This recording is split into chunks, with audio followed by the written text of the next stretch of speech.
यहां से लेकर विदेश तक जे भी आजमगढ़ का रहने वाला हो, सबके आज बहुत खुशी मिलत हुई।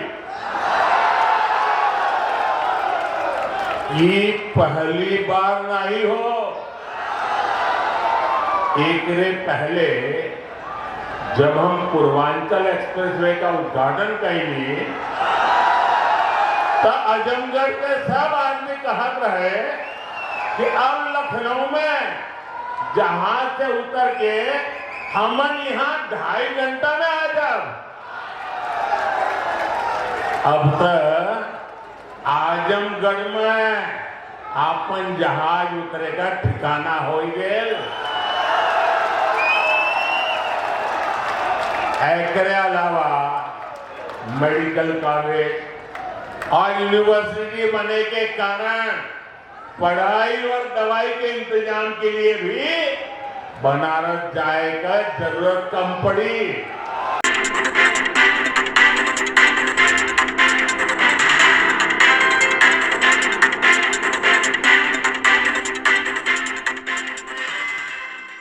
नमस्कार, अभिवादन स्वीकार कीजिए जनहित इंडिया का। प्रदेश में जब से डबल इंजन की सरकार आई है तब से यूपी की तस्वीर और तकदीर दोनों बदली है। यूपी केंद्र की योजनाओं को लागू करने में सबसे अच्छा प्रदर्शन करने वाले राज्यों में है। ये आंकड़े और ज़मीनी हकीकत बोल रहे हैं। आज यूपी अग्रिम पंक्ति के राज्यों की श्रेणी में आकर खड़ा हो गया है। यूपी पहले देश की राजनीति तय करता था, मगर अब विकास की दिशा भी तय कर रहा है। ये बातें रविवार को प्रधानमंत्री नरेंद्र मोदी ने मदुरै में जनसभा को संबोधित करते हुए कही। इससे पूर्व उन्होंने रुपए 34,700 करोड़ की 782 विकास परियोजनाओं का लोकार्पण एवं शिलान्यास किया। इसमें प्रदेश के 5 जिलों आजमगढ़, श्रावस्ती, मुरादाबाद, चित्रकूट और अलीगढ़ में नए एयरपोर्ट और लखनऊ के चौधरी चरण सिंह इंटरनेशनल एयरपोर्ट के नवीन टर्मिनल के लोकार्पण के साथ ही आजमगढ़ में महाराजा सुहेलदेव राज्य विश्वविद्यालय का शुभारंभ भी शामिल है। इस अवसर पर प्रधानमंत्री ने अपनी ओर से गारंटी देते हुए कहा कि आजमगढ़ आजन्म और अनंत काल तक विकास का गढ़ बना रहेगा। अपने संबोधन में प्रधानमंत्री ने प्रदेश के मुख्यमंत्री योगी आदित्यनाथ की तारीफ करते हुए कहा कि बीते वर्षों में डबल इंजन सरकार ने यूपी में लाखों करोड़ के विकास कार्य कराए हैं। इससे न सिर्फ इंफ्रास्ट्रक्चर बदला है, बल्कि युवाओं के लिए लाखों नए अवसर बने हैं। आज यूपी की पहचान रिकॉर्ड निवेश और ग्राउंड ब्रेकिंग सेरेमनी से हो रही है। यूपी की चर्चा एक्सप्रेसवे, बेहतर कानून व्यवस्था से हो रही है। अयोध्या में राम मंदिर का सदियों पुराना इंतजार भी समाप्त हो गया है। बनारस, मथुरा, कुशीनगर के विकास से यूपी में पर्यटन तेजी से बढ़ा है। इसका लाभ पूरे प्रदेश को मिल रहा है। यही गारंटी 10 साल पहले दी थी, जो आज पूरी हो रही है। प्रधानमंत्री जी ने कहा कि यूपी जैसे जैसे विकास की बुलंदियों को छू रहा है, तुष्टीकरण का जहर भी कमजोर पड़ रहा है। पिछले चुनाव में आजमगढ़ के लोगों ने दिखा दिया कि परिवारवादी लोग जिसे अपना गढ़ समझते थे, उसे दिनेश जैसे एक नौजवान ने ढहा दिया। इसलिए परिवारवादी लोग इतने बौखलाए हुए हैं। आए दिन मोदी को गाली दे रहे हैं, कह रहे हैं कि मोदी का अपना परिवार नहीं है। वो ये भूल जाते हैं कि मोदी का परिवार देश की 140 करोड़ जनता है। आज हिंदुस्तान के हर कोने से आवाज़ आ रही है, हर कोई कह रहा है मैं हूँ मोदी का परिवार। उन्होंने कहा कि इस बार यूपी की पूरी सफाई में आजमगढ़ को पीछे नहीं रहना है। उन्होंने भोजपुरी में कहा कि आजमगढ़ जवन चाहला वह कर लेवेला। उन्होंने अब की बार 400 पार का आह्वान आजमगढ़ वासियों से किया। प्रधानमंत्री ने बताया कि एक साथ इतने सारे विकास कार्यों का शुभारंभ आजमगढ़ के इतिहास की पहली घटना है। उन्होंने इसे विकास का उत्सव बताया। प्रधानमंत्री ने कहा कि आज आजमगढ़ का सितारा चमक रहा है। एक समय दिल्ली से कोई कार्यक्रम होता था और देश के अन्य राज्य उससे जुड़ते थे, मगर आज आजमगढ़ में कार्यक्रम हो रहा है और देश के कोने कोने से हजारों लोग इससे जुड़ रहे हैं। आज केवल आजमगढ़ ही नहीं, बल्कि पूरे देश के विकास के लिए कई परियोजनाओं का यहाँ से शुभारंभ हो रहा है।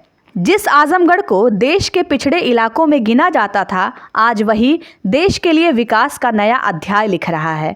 आजमगढ़ से देश के विभिन्न राज्यों में 34,700 करोड़ रुपए के प्रोजेक्ट का लोकार्पण और शिलान्यास हुआ है। प्रधानमंत्री ने भोजपुरी में आजमगढ़ के लोगों से संवाद स्थापित करते हुए कहा कि यहाँ से लेकर विदेश तक जे भी आजमगढ़ का रहे वाला होई, सबके आज बहुत खुशी मिलत होई। ये पहली बार नहीं है, एकरे पहले जब हम पूर्वांचल एक्सप्रेसवे का उद्घाटन कैनी तब आजमगढ़ के लोग कहलन कि अब लखनऊ में जहाज से उतरकर 2.5 घंटा में आजमगढ़ आ जाए, मगर अब आजमगढ़ में जहाज से उतरे का इंतजाम हो गई है। अब मेडिकल कॉलेज और यूनिवर्सिटी बने के कारण पढ़ाई और दवाई का इंतजाम बदे भी बनारस जाए का जरूरत कम पड़ी। उन्होंने कहा कि आजमगढ़ के लोगों का प्यार और आजमगढ़ का विकास जातिवाद, परिवारवाद और वोट बैंक के भरोसे बैठे गठबंधन की नींद उड़ा रहा है। पूर्वांचल ने दशकों तक जातिवाद और तुष्टीकरण की राजनीति देखी है। पिछले 10 साल से ये क्षेत्र विकास की राजनीति भी देख रहा है। 7 साल में योगी जी के नेतृत्व में उसे और गति मिली है। यहाँ के लोगों ने माफिया राज और कट्टरपंथ के खतरों को भी देखा है और अब यहाँ की जनता कानून का राज भी देख रही है। जिन नगरों को यूपी का छोटा और पिछड़ा शहर कहा जाता था, जिन्हें कोई पूछने वाला नहीं था, आज वहाँ तेजी से विकास हो रहा है, उद्योग स्थापित हो रहे हैं। हमारी सरकार जन कल्याण की योजनाओं को मेट्रो शहरों से आगे बढ़ाकर छोटे शहर और गांव देहात तक ले आई है। हम आधुनिक इंफ्रास्ट्रक्चर के काम को छोटे छोटे शहरों तक ले जा रहे हैं।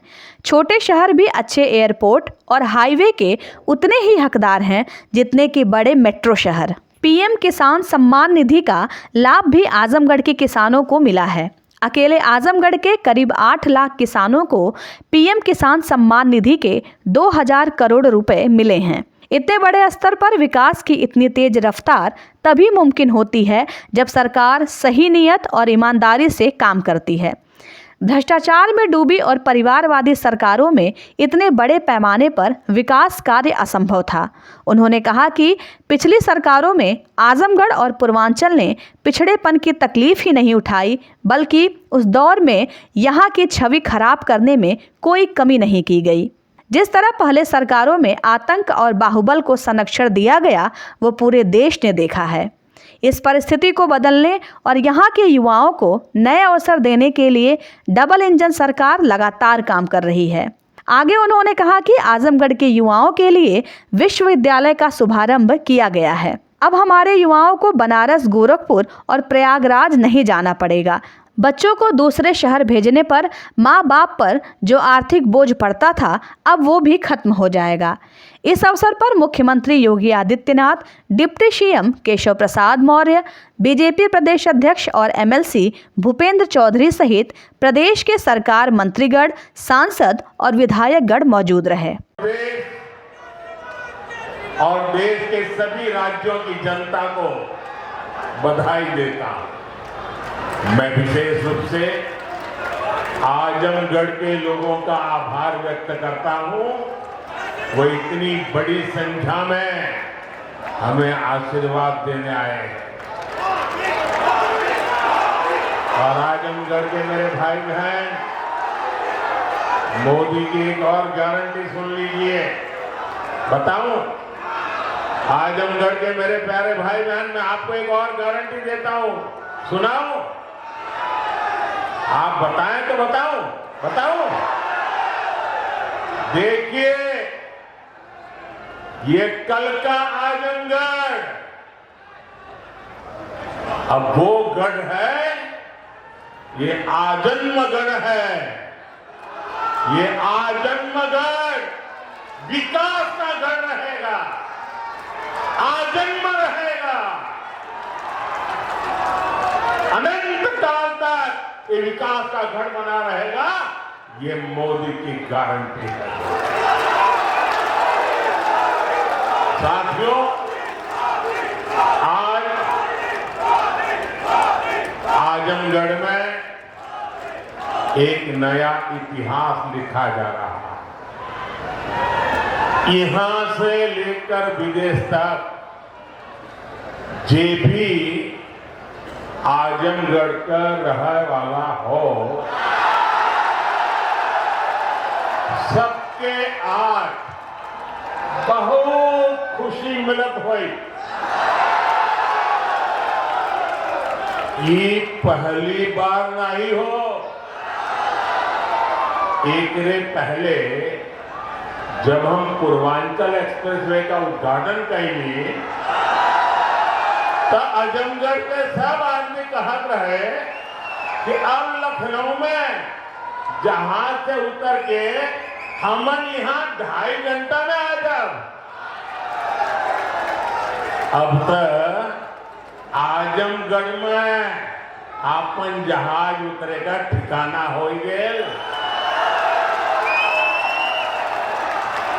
एकरे अलावा मेडिकल कॉलेज और यूनिवर्सिटी बने के कारण पढ़ाई और दवाई के इंतजाम के लिए भी बनारस जाए का जरूरत कम पड़ी। साथियों, आपका ये प्यार और आजमगढ़ का ये विकास जातिवाद, परिवारवाद और वोट बैंक के भरोसे बैठे इंडी गठबंधन की नींद उड़ा रहा है।